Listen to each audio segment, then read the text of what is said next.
Good afternoon. Welcome to An Idea and Insight, a one-on-one conversation with Professor Clayton Christensen. I'm Zanny Minton Beddoes of The Economist. Professor Christensen is the Kim Clark Professor of Business Administration at Harvard Business School, and he is one of the world's foremost experts on growth and innovation. He's the author of 9 books and more than 100 articles, and I believe it was your first book, The Innovator's Dilemma, which is widely regarded as one of the best business books of all time. Recently, you've turned your attention away from businesses, from organizations, to the bigger picture of the economy as a whole. On, I believe it was November the 4th last year, you published a provocative, compelling essay in the New York Times entitled The Capitalist's Dilemma. This is the subject that we're going to talk about today, the capitalist's dilemma. But before we get to what is the capitalist's dilemma, talk me through what persuaded you to move your attention from organizations, from firms, to the big picture of the whole economy.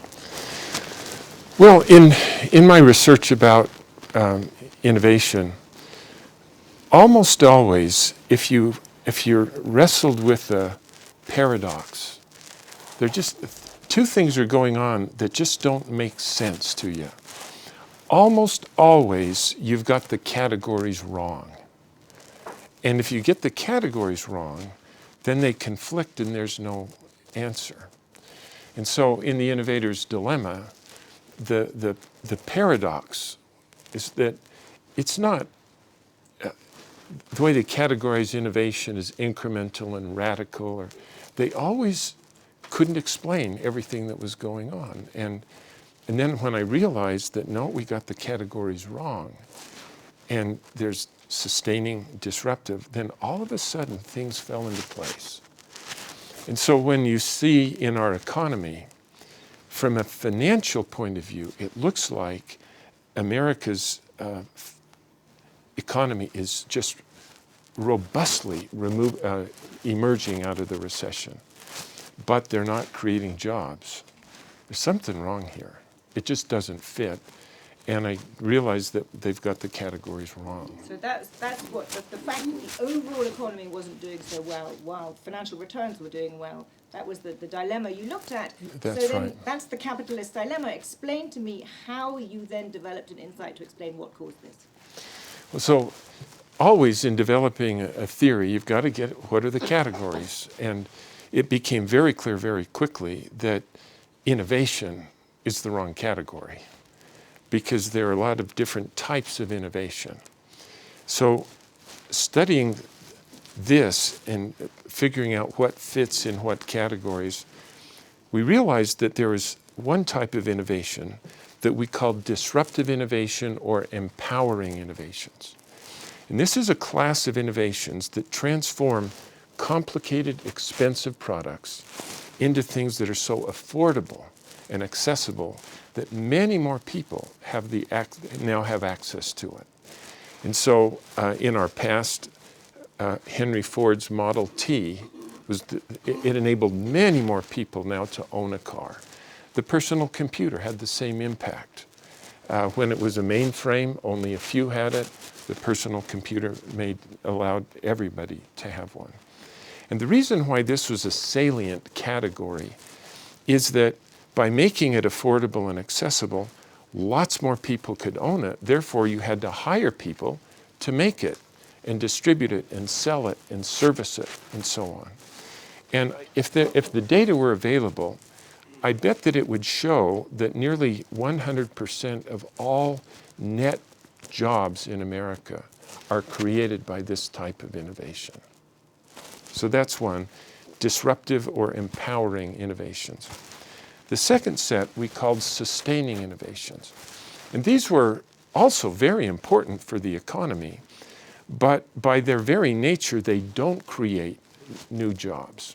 And the reason why is that when you sell the customer, sustaining innovations are innovations that make good products better.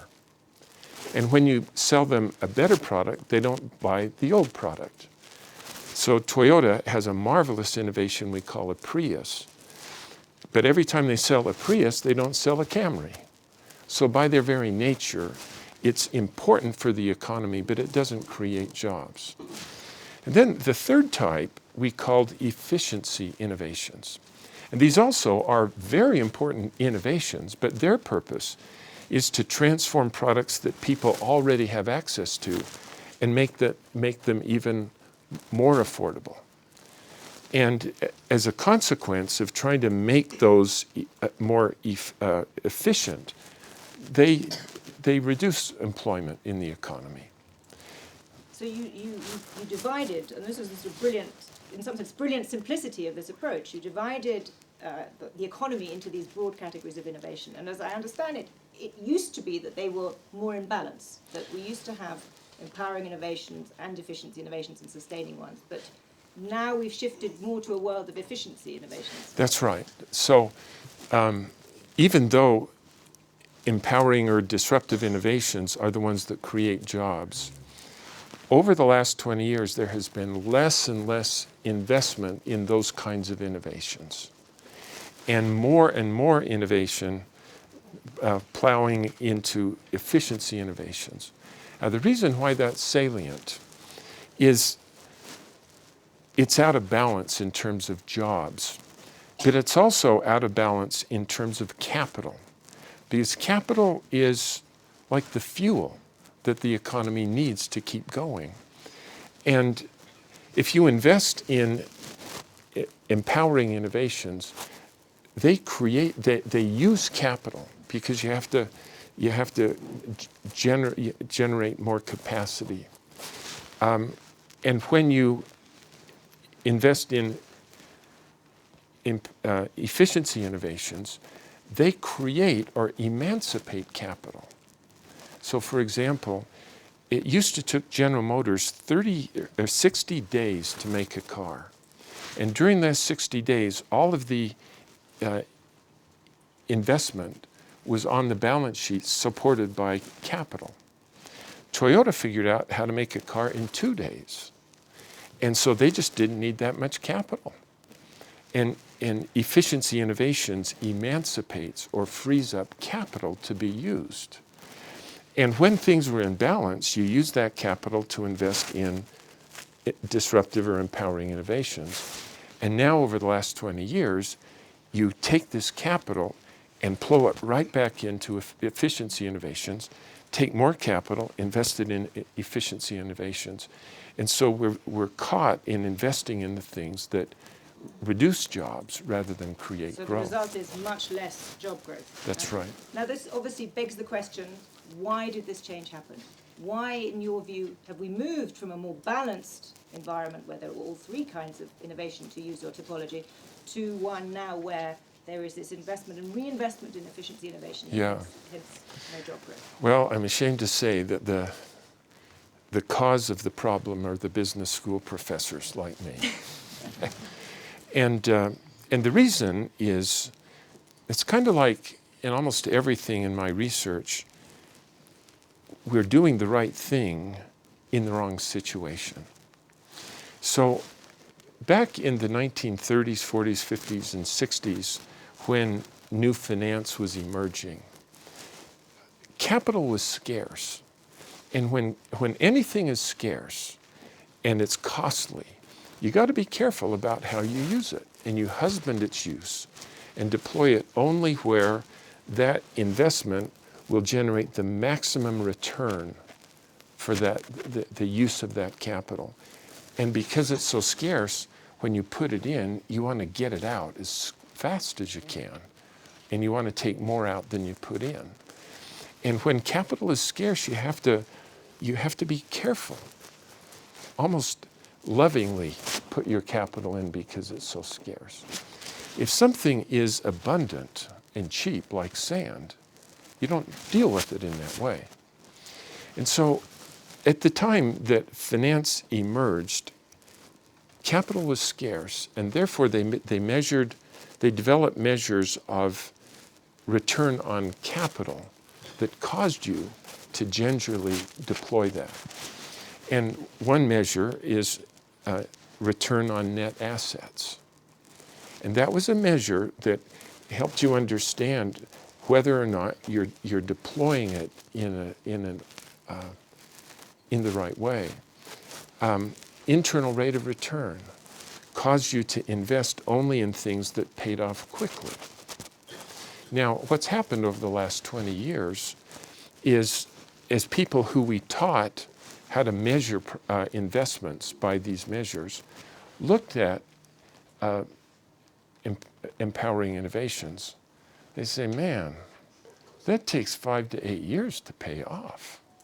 And it uses capital, it doesn't generate capital. And so by the very metric by which we taught people to measure things, it caused them not to invest in the very innovations that create growth. And instead they look at efficiency innovations and said, holy cow, guys, if we just put our money in efficiency innovations, it pays off in 1 year or 2. We get a lot more capital out than we put into it. And by following the very measures that we taught, in this situation, it causes this problem. That's an extremely interesting perspective, the idea that it emanates from the way you think about the world, the way you're taught at business school to think about the world. Let me just suggest, or let's explore whether there are alternative, perhaps additional explanations. And one might be that the world is more uncertain, that there is a growing sense of uncertainty over longer term horizons. Is that a plausible explanation too? Well, let me say 2 things about that. The first one is that actually the economy is awash in capital. It is awash in capital. If you talk to somebody who, the leaders of private equity funds, they just bemoan the fact that there is so much capital going after so few deals, even while entrepreneurs can't raise capital. And it's like Coleridge's, the rhyme of the ancient mariner, there is water everywhere and not a drop to drink. But not water for some of the people who need it. That's right. That's exactly the problem. So that's what we taught our students to do was the right answer in the right situation, and now we're in the wrong situation. And measuring profitability that way causes us to invest in things that don't create growth. Well, from this really fascinating paradigm, what then are the conclusions, the solutions that come out of that? Well, let me back up just quickly to look at Japan. Because if you want to look into the Christmas of America's future, look at Japan. Because through the 1950s, 60s, and 70s, they invested powerfully in empowering innovations. So Toyota made the car so cheap that graduate students could have a car. And Honda made motorcycles so cheap that grandmas could have one. And Sony made radios so cheap that teenagers could have this. And you could just go over and over again. Billions of people around the world were enabled to have these things because the Japanese made them affordable and accessible. And during that era, Japan's economy grew like nothing had ever happened before. And now, through the 1980s, they started to measure profitability in the way that I've described. And from 1990 to the present, Japan's economy has been absolutely dead. There has been no growth. They are awash in capital. The cost of capital is essentially zero, and they can't get going. And rather than this being a cycle, in Japan, it's a straight line. There was a beginning, and there's an end. And that's what America is facing if we don't get serious about the answers. But what then are the answers? What does one need to do to address this problem, which has come, in your view, from the applying the wrong models? Yeah. Well, so the answer is, who knows? This is a very complicated problem, and I'm just plain old Clay, so I don't know. But there are a few proposals, I think. And the first one is, in America, the rate of tax on capital is it's taxed at the personal rate until you hold it for 366 days. And there's something about 366 that also, now it's taxed at 15% as a long-term capital gain.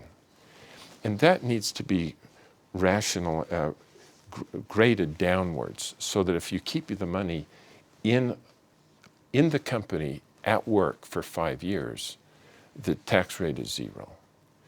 So you use the tax code to give an incentive to make these longer term investments. That's right. There is a lot of capital, and they're looking for short-term wins, and we just need to repurpose that as long-term capital. And I think that this tax code can help do that. But to the extent that this is a function of a way of looking at the world, in your view, that comes from business school models and comes from the way we think about finance, then doesn't part of the solution have to be in that direction too? Yeah, that's right. So the professors themselves need to teach our students that everything that we teach has to be circumstance contingent. In other words, I'm going to tell you that this is how you do things, but before you use it, you got to ask yourself, am I in this situation or that situation? So right now, we're in a world where the cost of capital is nearly 0, and it is everywhere. And so when we teach our students that when they go off and they have a project, and we teach them historically that they should calculate the net present value of a future stream of growth, if the cost of capital was 10%, 15%, 20%, then you use that to discount it to the present. What happens, though, if the cost of capital is 0? It means an investment that will yield return in 5 years is just the same as an investment that yields return next week. And so you just have to calculate things totally differently. If the cost of capital is 0, how do you maximize the return on your investment if, in fact, the net present value is 0? It's a totally different set of mindset that the professors need to cultivate. Part of this, and as you said earlier, for some people, the cost of capital is not 0, but let's posit that it is.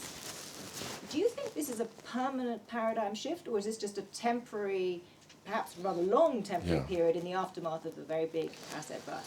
Yeah, that's a great question. And the answer, by definition, is it's only temporary. And so we need to teach our students always to say, are we in this situation or that situation? But we're now in this situation. And so now's the kind of situation where investments on our people actually might be a better way to measure the robustness of our enterprise. If we invest in our people, and what kind of return in the people do we get as a result, is probably a lot more salient than the return on investment of capital. So firms should be measuring the investment, the return on the investment in their people. That's right. In the situation that we're in, the skills that we need and the questions we need to ask to develop tomorrow's innovations, we need to invest in those things because that's what's scarce. And we've got to be sure that every time we invest in them, that we use that investment to help the company grow. And I think that, at least for now, that's a better way to frame what we need to do.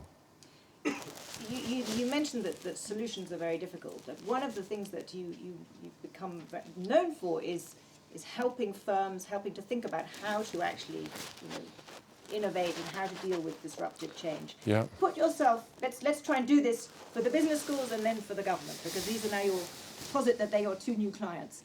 Yeah. How do you effect change? Let's start with the business schools. What can you actually do to get this change that you're looking for? Well, the Harvard Business School long has wanted to influence the world by teaching students one at a time to be better people.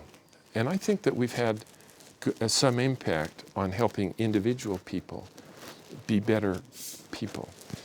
But when you're facing a big problem and you want a whole group of people to agree on what needs to happen, we need a different business model. And I'll tell you an extraordinary experience I had with Andy Grove at Intel, and then talk about the business school and our economy. So Andy Grove, when he was the chairman of Intel, became aware of this theory of disruption, called me up, and said, what do we do about this thing? Because when you had that on its lenses, there were two companies at the bottom of the market, Cyrix and AMD, that were just killing Intel, just like this Toyota did it to General Motors. You know.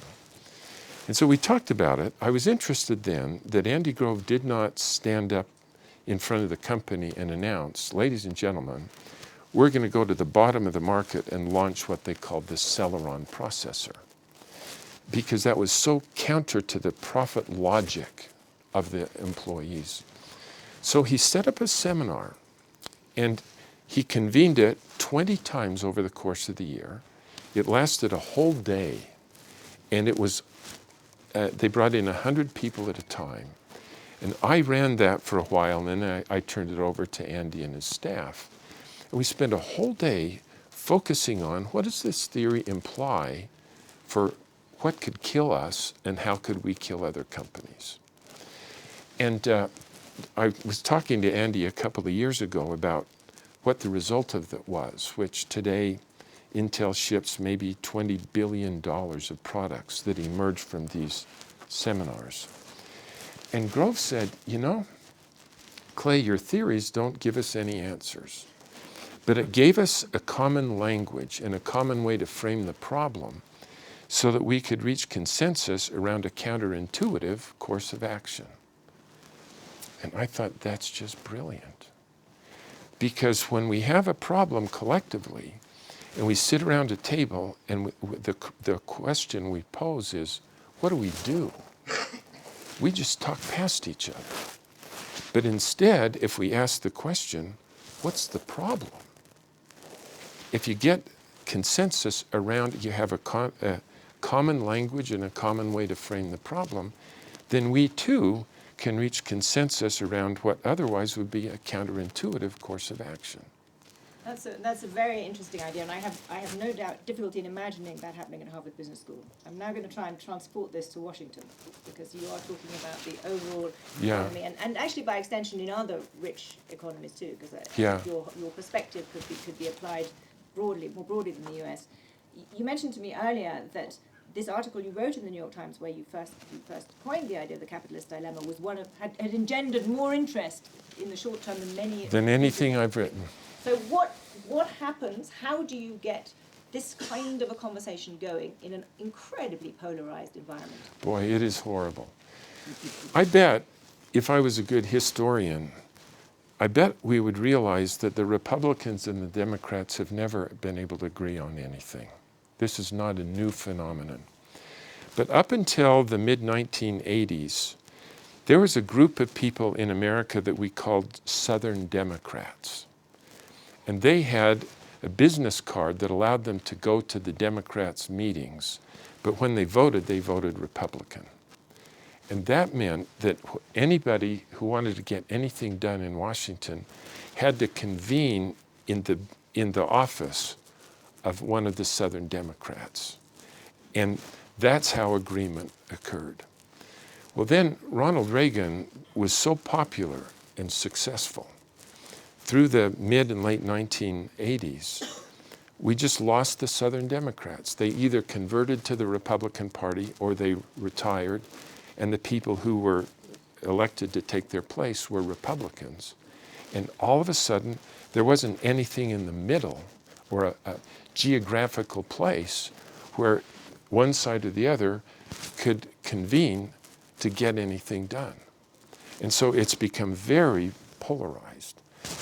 And what I hope, who knows whether I could ever realize this dream, is I think there's a different way to pull them together. And that's not a deal in the office of a Southern Democrat, but rather around a foundation of a common language and a common way to frame the problem. And if we can invite people to just take the time to spend a day with us and let us describe why this is happening and what actions will yield what results and how that changes by the situation that we're in. These are smart people, but because they don't have a common language and a common way to frame the problem, there's not a foundation in which they can intellectually reach a conclusion. And that's what I hope my research will do. Wonderful goal. But in the 2 months, I guess, since this was brought to the world's attention, do you have a sense of that being at all possible? Have you had interest from both sides of the political aisle? Could you imagine this happening? Even on both sides, truly, the interest is significant. And from the alumni of the Harvard Business School, these are people who want to change the world, you know, and we just need to bring them to HBS and help them to equip them with this way of thinking about the problem. And there are a lot of people can go out and change the world, and I hope that mine is just a little part of it. What would, to conclude, if you were to bring them together, presumably you'd have to have a little seminar first to convince your HBS colleagues to also view the world this way. Yeah, and you'd that's have right. Everybody around the table. What's your sense of what could happen? What's the power of this idea looking forward? Well, I don't know whether they'll let me call it this or not, but what I'd like to convene then is, I'll call it the Congress in exile. The people in Washington are like POWs. They can't get anything done, right? But let's convene 100 people who aren't part of them, but who listen, who those people listen to, and bring them to HBS or to places around the country, and teach them how to think their way through this problem. And then have somebody like you publish the result. And there are some smart people who are thinking about this thing, and it's clear why and what. And in the conversations you've had so far with people, has there been agreement on your analysis of the problem? Presumably disagreement on the solutions, but is there have people bought into the very bold typology that you have of what the problem is? You know, I'm shocked, actually, that nobody has argued with me about this fundamental way of framing things. And that's just because maybe they haven't thought deeply about it. But I also think that when you have a complicated problem, again, if you have the categories wrong, then the solution is going to be complicated. And I actually really believe that when you get the categories right, complicated things become simple. And when you frame it in a simple way, then simple answers are possible. And when you don't have that, then you get Obamacare, or just, there's a lot of good stuff in that, you know, but it is so complicated because they never thought to simplify the problem first. I think we can see from this conversation why you have the reputation that you do as one of the most innovative thinkers about innovation and growth. I'm very glad, very happy for the US that you have turned your sights from the organization to the economy as a whole. Professor Christensen, thank you very much for joining us. Oh, great questions. Thanks for letting me do that.